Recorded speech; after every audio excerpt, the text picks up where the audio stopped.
본문에 나오는 솔로몬 왕은 이 땅에 살면서 부귀영화가 극에 달했던 사람입니다. 오죽하면 예수님께서도 공중에 나는 새와 들의 백합화의 비유를 말씀하실 때 이 솔로몬의 부귀영화를 예로 드셨겠습니까? 그러나 인생의 최고 부귀영화를 맛보았던 솔로몬이라도 그에게 아무 걱정, 근심, 고통이 없었던 것이 아닙니다. 오히려 그 인생 후반기에는 끊임없는 아픔과 도전과 뼈저린 고통과 후회로 가득 찼던 것을 우리는 잘 알고 있습니다. 수많은 원수들이, 대적들이 일어나 그를 끊임없이 괴롭혔습니다. 이 땅을 살아가는 사람은 누구나 평안하고 행복한 삶을 원합니다. 그러나 이 땅을 사는 동안 우리에게 근심과 고통, 아픔, 괴로움, 그런 것들이 항상 우리 곁을 따라다닙니다. 그런데 그 근심과 고통과 어려움이 나의 어리석은 선택과 헛된 욕망으로 인하여 오는 것이라고 한다면 그것은 정말로 안타까운 일이 아닐 수 없습니다. 하나님은 결코 우리가 근심과 고통당하며 참으로 어렵게 사는 것을 원하지 않으십니다. 에레미야 33장 33절 말씀을 보시겠습니다. 시작. 주께서 인생으로 고생하며 근심하게 하심이 본심이 아니로다. 하나님 우리가 평화롭고 행복하고 정말 복된 삶을 살기를 원하십니다. 그런데 오늘 성경에는 한 인간이 경험하는 그런 정말 그 근심과 고통과 아픔의 모습들이 기록이 되었습니다. 그런 고통을 안 돼도 될 수 있었는데, 안 당해도 될 수 있었는데 자기의 잘못과 어리석은 선택으로, 허망한 욕망으로 사서 고생을 하고 사서 고통을 받고 한평생을 결국 마치는 안타까운 인생의 모습이 나오는 것입니다. 하나님께서 우리 인생에 오직 한 가지 일만을 딱 정해놓고 그 길만을 가도록 이렇게 하셨다면 우리는 필연적으로 그 길을 가야 됩니다. 그러나 하나님 우리에게 선택권을 주시고 그 두 길 중 어느 길로 가야 할 것을 우리의 선택에 맡겨 놓으셨다면 어떻게 되겠습니까? 신명기 30장 19절 20절을 같이 한번 보겠습니다. 하나님은 이렇게 말씀하셨어요. 같이 한번 읽습니다. 시작. 내가 오늘 하늘과 땅을 불러 너희에게 증거를 삼노라. 내가 생명과 사망과 복과 저주를 내 앞에 두었은즉 너와 내 자손이 살기 위하여 생명을 택하고 내 하나님 여호와를 사랑하고 또 그의 말씀을 청종하며 또 그를 의지하라. 아멘. 하나님은 우리에게 강압적으로 어떤 한 길을 정해놓고 그 길만 가라 이렇게 말씀하는 것이 아니에요. 우리에게 생명의 길과 사망의 길, 복의 길과 저주의 길을 놓으셨다는 거예요. 그리고 생명의 길과 복의 길을 선택하라는 겁니다. 이게 너무 당연한 말 같지 않습니까? 어떤 사람이 저주와 사망의 길을 선택합니까? 그런데 하나님 이렇게 말씀하세요. 선택을 하라는 거예요. 생명의 길과 복의 길을 선택하는데 생명의 길과 복의 길을 선택하는 그 길은 하나님을 사랑하고 하나님의 말씀을 순종하며 하나님을 의지하는 것, 그게 바로 생명의 길, 복의 길을 선택하는 방법인 거예요.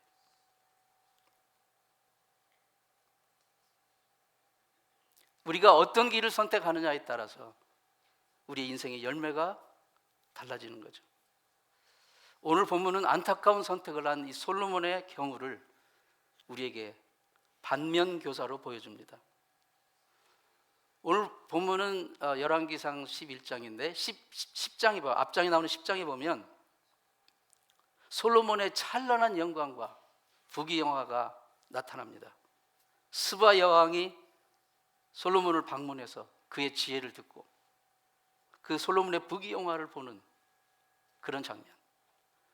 주변의 각국의 사람들이, 왕들이, 사신들이 솔로몬의 지혜를 들으려고 금은보화를 막 싸질머지고 와가지고 솔로몬을 한번 아련해서 그의 지혜의 말씀을 들어보려고. 그러한 기록들이 나와요. 솔로몬의 궁전은 금으로 짓고 상하 보석으로 꾸몄고, 솔로몬의 시대는 은조차 귀하게 여기지 않았다고 했을 정도로 그가 얼마나 부강했고 부유했고 풍요로웠고 하나님의 복을 받은 그 삶이었던 것을 보여줍니다. 그런데 11장에 와서는 분위기가 바뀝니다. 솔로몬이 바로의 딸과 그리고 수많은 이방 여인들을 사랑하였다라고 기록합니다. 아마도 너무나도 부귀영화가 엄청나다 보니까 마음의 고삐가 풀렸던 것 같아요. 그만 하나님에게서 그의 시선이 세상의 부귀영화, 자기 하나님이 주신 그 축복인데 하나님의 주신 그 축복으로 자기가 마음이 돌아가 버린 거예요. 바로 여기에 문제가 있습니다.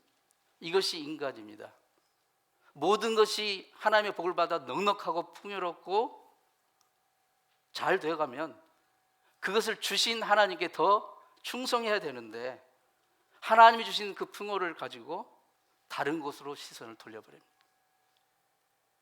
솔로몬의 경우에는 수많은 이방 여인들을 얻는데 그 풍요를 사용하였어요.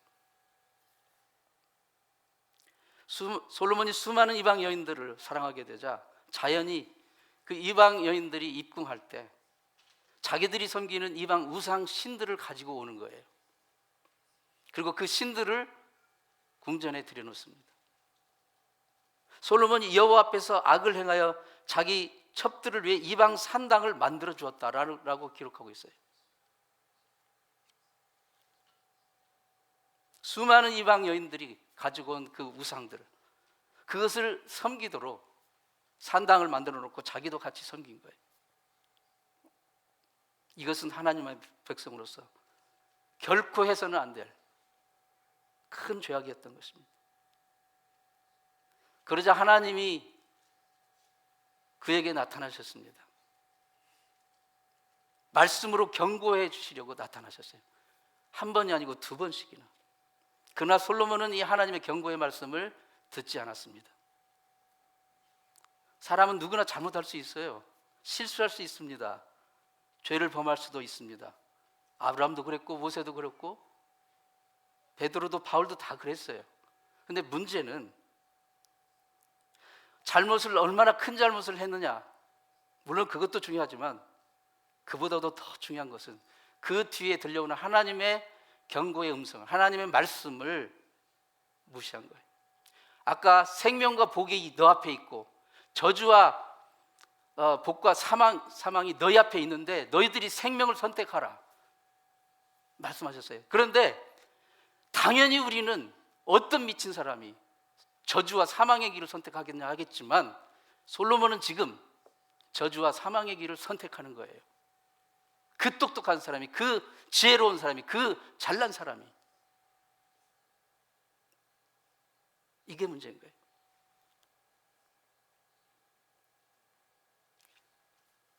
사람은 누구나 죄인입니다. 죄를 짓습니다.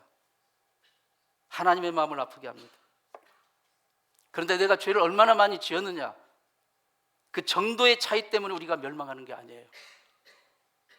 복음적인 시각으로 보면 죄인인 우리가 예수 그리스도를 믿고 회개하지 않기 때문에, 예수 그리스도, 하나님의 용서의 선물인 예수 그리스도를 우리가 구주로 영접하지 않기 때문에 멸망하는 거예요. 죄의 싹은 사망입니다. 이 사망은 육신의 죽음을 말하는 게 아닙니다. 우리 영혼이 멸망하는 거예요. 영원한 하나님의 심판 가운데 떨어지는 것입니다. 그래서 하나님은 그에 대한 멸망에 대한 해결책으로 예수 그리스도, 하나님의 용서의 선물 예수 그리스도를 이 땅에 보내주셨습니다. 내가 죄를 얼마나 많이 지었느냐 하는 것이 아니라 누구나 다 죄인인데 하나님의 용서의 제물로 드려주신 하나님의 어린 양 예수 그리스도를 믿고 구주와 주님으로 받아들이냐 아니냐, 이것이 문제인 거예요. 우리 시대에 멸망하는 사람은 가장 많은 죄를 지었기 때문이 아니라 복음을 듣고 죄를 회개하고 예수 그리스도를 영접하지 않는, 바로 그것 때문에 멸망하는 것입니다. 어느 청년이 끔찍한 살인죄를 저지르고 감옥에 들어가게 되었어요. 그런데 그 살인은 너무나도 억울한 상황에서 우발적으로 벌어진 살인이었어요. 그러나 아무리 우발적인 살인이라도 살인은 살인이에요. 또 법은 냉정한 것이어서 그 주에서는 살인은 사형이었어요. 그래서 사형이 선고되었어요. 그래서 그 어머니와 많은 그 아는 사람들이 주지사에게 탄원을 합니다. 사형만은 면하게 해달라고. 여러분 그 있잖아요, 미국은 대통령도 그리고 주지사에게도 특별한 죄수들을 사면해 줄 수 있는 사면권이 있어요. 그래서 정말 아주 간절하게 그 어머니와 그 아는 사람들이 이 청년이 그 우발적으로 살인을 한 것이니까, 물론 끔찍한 살인이었지만 우발적으로 한 것이기 때문에 사형만큼은 좀 면하게 해달라고 그것을 탄원을 했어요. 그래서 주지사가 그 청년을 만나보기로 했어요. 감옥에 찾아가서 면회를 하려고 하는데 도무지 이 청년이 면회에 응하지 않는 거예요. 오히려 자기 생각에 자기는 억울하게 사형을 당하게 됐다는 이 사실에 분노하면서 모든 사람을 미워하고 증오하고 심지어 자기 어머니조차도 만나주지 않는 거예요. 그 후에 주지사는 한 번 더 그를 만나려고 했지만 역시 청년은 끝끝내 움직이지 않고 자기를 사형을 때린 그 판사를 증오하고 주지사를 증오하고 나라를 증오하고 운명을 증오하기만 했습니다. 시간이 흘러 결국 그 청년은 사형을 받고 집행이 되었어요. 이 청년이 끝내 사형을 받게 된 것은 그의 죄 때문이 아니라 실은 그를 사면해 줄 수도 있었던 그 주지사를 만나지 않았던 어리석은 죄와 저주의 선택, 그리고 세상을 향한 원망 때문이었습니다. 오늘 성경 본문도 마찬가지입니다. 성경이 우리에게 말씀하시는 것은 솔로몬의 죄도 큰 문제이지만 그보다 더 큰 문제는 솔로몬의 그 타락을 안타까워하시면서 그의 삶을 돌이키기 원하셨던 하나님의 경고의 말씀을 끝끝내 순종하지 않았다는 것, 그것이 더 큰 문제라는 것. 9절 10절 말씀 보겠습니다. 시작. 여호와께서 솔로몬의 마음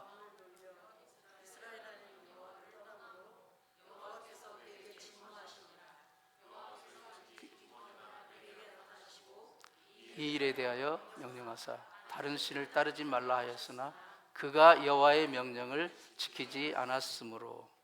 아멘. 하나님이 말씀을, 경고의 말씀을 주셨어요.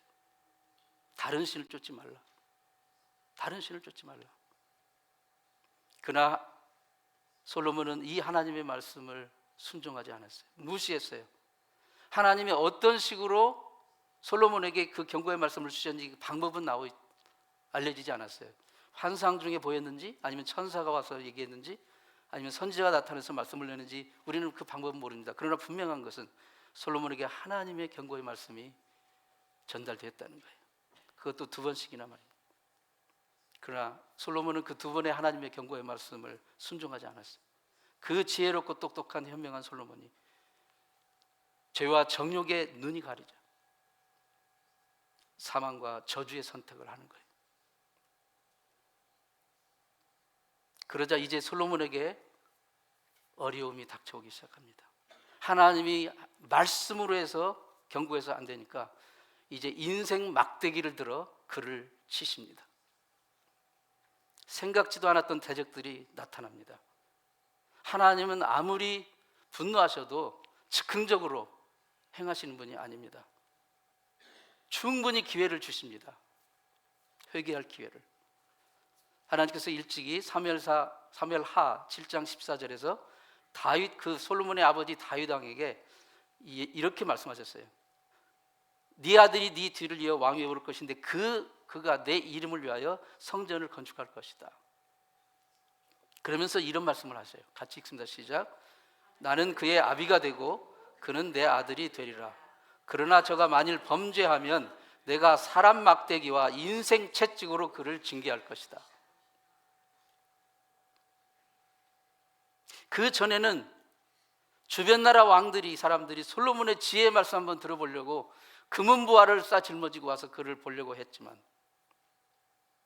그러나 이제 솔로몬이 그 부귀영화를 주신 그 하나님을 배신하고 우상을 섬기고 하나님의 말씀을 무시하고 하나님의 경고의 말씀을 무시해버리자 하나님이 대적을 일으킵니다. 인생 막대기를 들어서 대적을 일으키세요. 첫 번째로 등장한 사람이 하닷이라는 사람입니다. 솔로몬의 인생 막대기로 하나님이 쓰신 사람이 하닷이라는 사람이에요. 하닷은 우연히 일어난 게 아닙니다. 성경을 보면 그 아버지 다윗 왕 시절에 이스라엘이 에돔을 공격했어요. 에돔이 하나님께 너무 불순종하고 하나님의 일을 방해하기 때문에 하나님이 에돔 족속을 공격하라고, 멸하라고 명령을 주셔서 이제 이스라엘에 가서 명령을 수행했습니다. 그래서 거의 모든 남자들이, 에돔의 남자들이 멸절됐는데, 그 엄청난 일 가운데 꼬마 하나가, 남자아이 하나가 살아났어요. 그 멸절되는 가운데 살아났어요. 한 아이가 살아남아가지고 애굽으로 도망을 갔습니다. 근데 이상하게 이 아이가 애굽 바로 왕의 눈에 들어가지고 애굽 왕의 궁전에서 자랐어요. 바로 왕이 자기 처제를 이 하닷의 아내로 주었어요. 그래서 바로 왕과 하닷은 동서지간이 되었어요. 도망자가 구사일생으로 목숨을 건진 아이가 애굽으로 가서 큰 출세를 하게 된 거예요. 그런데 이렇게 애굽에서 호강하고 있던 하닷이 어느 날 갑자기 돌아가겠다는 거예요. 어느 날 갑자기. 왜 돌아가는지 이유는 나오지 않아요. 돌아가겠다는 거예요. 고향 땅으로. 바로가 그를 만류했어요. 아니, 이 애굽 처갓집에서 무슨 부족함이 있냐? 왜 사서 고생을 가려고 하냐? 말렸어요. 그런데 하닷은 굳이 고향으로 돌아가겠다는 겁니다. 특별한 이유도 없이 돌아가서 갑자기 군대를 규합해서 솔로몬의 대적이 되었습니다. 솔로몬이 죽기까지 그를 괴롭히는 사람이 되었어요. 애굽에서 편히 먹고 살던 하닷이 에돔으로 다시 와서 군대를 규합해서 솔로몬을 평생 대적하는 이 일이 일어났습니다. 왜 그럴까요? 물론 하닷의 마음속에는 자기 동족을 죽인 이스라엘에 대한 복수심이 있었을 거예요. 그러나 사람이 아무리 마음으로 계획할지라도 그 걸음을 인도하시는 것은 하나님이십니다. 하닷이 뜬금없이 자기 고향으로 돌아가, 잘 살던 애굽을 버리고 고향으로 돌아가 솔로몬을 대접한 것은 하나님이 하신 일이에요. 하나님이. 솔로몬이 하나님의 말씀을 순종하지 아니하고 우상들을 섬기고 스스로 저주와 사망의 길을 선택하니까 하나님이 그를 치시려고 인생 막대기로 하닷을 들어쓰신 것입니다. 그럼에도 솔로몬은 깨닫지 못했어요. 그러자 하나님이 또 다른 인생 막대기를 들어 역사하십니다. 오늘 읽지는 않았지만 뒤에 나오는 23절에 보면 엘리야다의 아들 르손이라는 사람이 일어났어요. 솔로몬의 인생 막대기로. 그 사람도 처음에는 도망자였어요. 다윗 왕 시절에 이제 다윗의 군대가 소바 사람들을 격퇴시켰을 때 르손도 구사일등으로 살아났어요. 그런데 이 사람이 나중에 사람들을 규합해서 수리아의 왕이 되었어요. 다윗 왕 때도 르손은 여전히 살아 있었지만 다윗은 하나님께 충성하고 생명과 복의 길을 선택하니까 르손이라는 그런 자가 있어도 고개를 들지 못했어요. 그러나 솔로몬이 하나님께 불순종하고 저주와 사망의 길을 선택하니까 이 르손이 솔로몬의 인생 막대기로 다시 고개를 들고 일어나는 거예요. 우리를 칠 인생 막대기는 우리 주변에 얼마든지 준비되어 있습니다. 그러나 우리가 하나님의 말씀을 붙들고 하나님께 순종하면 그것들이 감히 고개를 들지 못합니다. 그러나 우리가 하나님 말씀에 불순종하고 우리 스스로 우리의 욕심에 눈이 가려서 저주와 사망의 길을 선택하면 잠잠하던 그들이 들고 일어나 우리를 치는 인생 막대기가 되는 것입니다. 솔로몬은 여전히 깨닫지 못했습니다.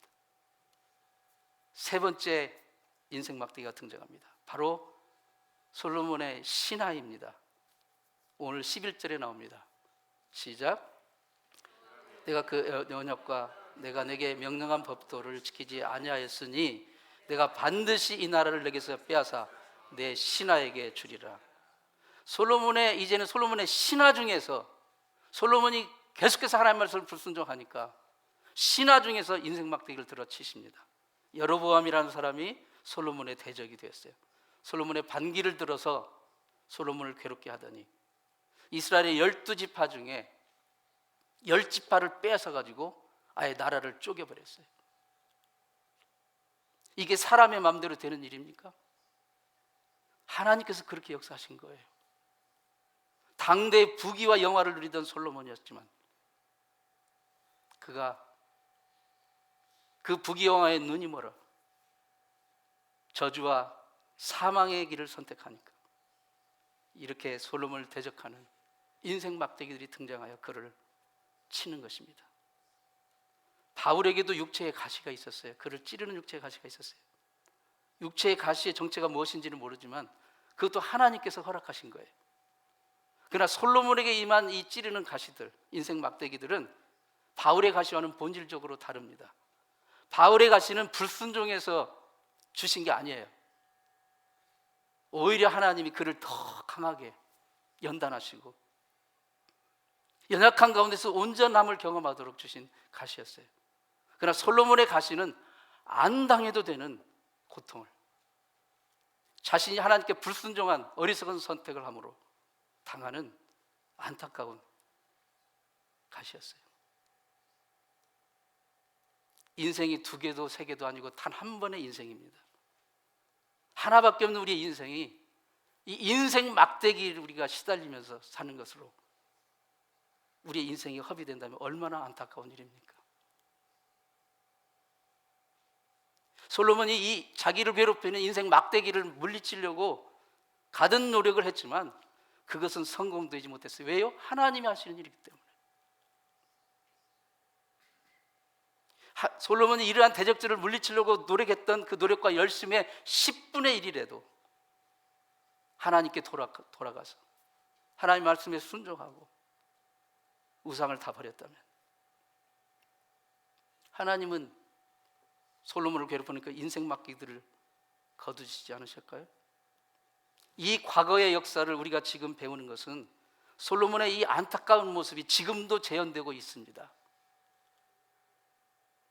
우리 삶 속에 이런 솔로몬의 경우가 우리 삶 속에 반복되어 적용되는 사람이 얼마나 많이 있을까요? 하나님 우리 삶 속에 주시는 축복이 많이 있습니다. 우리는 그 축복을 누리며 삽니다.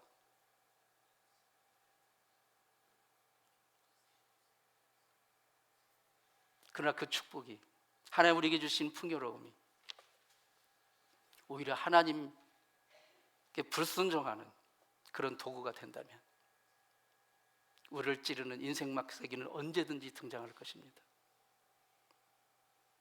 하나님은 솔로몬에게 인생 막대기를 들기 전에 여러 번 경고의 말씀을 주셨어요. 그러자 깨닫지 못하자 하닷을 일으켰고 깨닫지 못하자 르손을 일으켰고 깨닫지 못하다 마침내 여로보암을 일으켜서 나라를 쪼갰습니다.